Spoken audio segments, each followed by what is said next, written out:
All right, everybody. So here today we're going to talk about some algebraic operations on matrices. So we said before that matrices seem like they might be some kind of generalization of numbers, since a 1 by 1 matrix is just a number. So we'd like to be able to kind of add these guys together and multiply them as well. And there's another operation that we're also going to get here in the middle. But let's start with just addition and subtraction. So there's got to be some rules about when we can add two matrices together. And the one rule we've got here is that we can only add two matrices together or subtract them from one another if they have the same size. That is, they have to have the same number of rows and the same number of columns. Okay? And so when that happens, we can add them or subtract them by just doing so entry by entry. So in particular here, we have this example of two 2 by 2 matrices. So we can add them together because they have the same size. And what we'll do is that the entry in the first row, first column of the sum will be the sum of the two first row, first column entries. So in particular, we'll have 3 plus 1 equals to 4.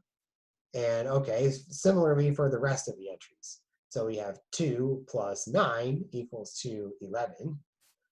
Minus 5 plus 6 equals to 1.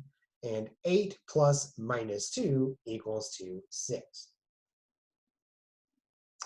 Okay, subtraction works exactly the same way when the two matrices have the same size. Notice these are both 3 by 2 matrices. So we can have in the top left entry, we'll have 2 minus 4, which is minus 2.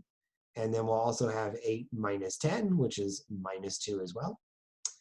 Then we'll have minus 1 minus 3, which is minus 4. Minus 3 minus 7, which is plus 4. And then in the last row, we will have minus 2 minus 5, which is minus 7.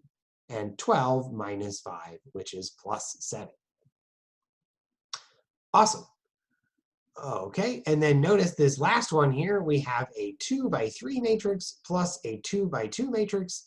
These are not the same size, so we can't do that corresponding kind of like pairing up of entries to do addition. So this matrix sum is nonsense. It is not defined. Okay? Okay, so that's addition and subtraction. I think pretty straightforward. Now, how about scalar multiplication? This is something a little bit different. So this is when we take a matrix and multiply it by a number. So what we do is we just take that number and multiply every entry of the matrix exactly by that number. So here we have the example of 8 times this 2 by 2 matrix. So there's no special rules about when you can do this. You can always multiply a matrix by a number, and what you do is just do it entry at a time.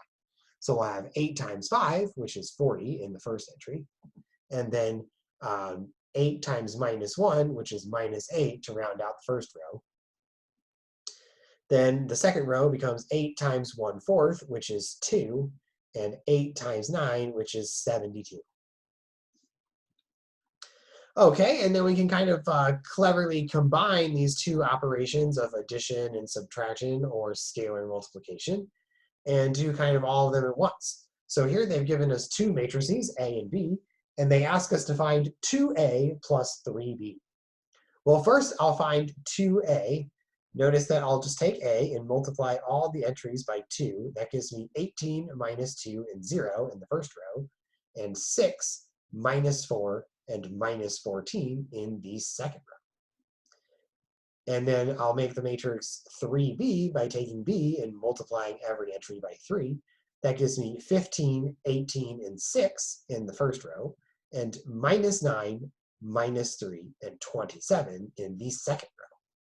And now notice these two matrices are the same size, so I can add them together. And so now we'll add together 2A and 3B. So our first row, well, we'll have here 18 plus 15, which is 33.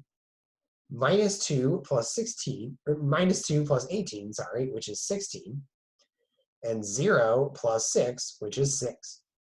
And then the second row becomes 6 plus minus 9, which is minus 3. And minus 4 plus minus 3, which is minus 7. And minus 14 plus 27, which is 13. Excellent. So that's our two sort of first basic kind of operations on matrices. And so when you come back in the second part of this talk, we will discuss how to multiply matrices together and when you can do that. So we'll see you then.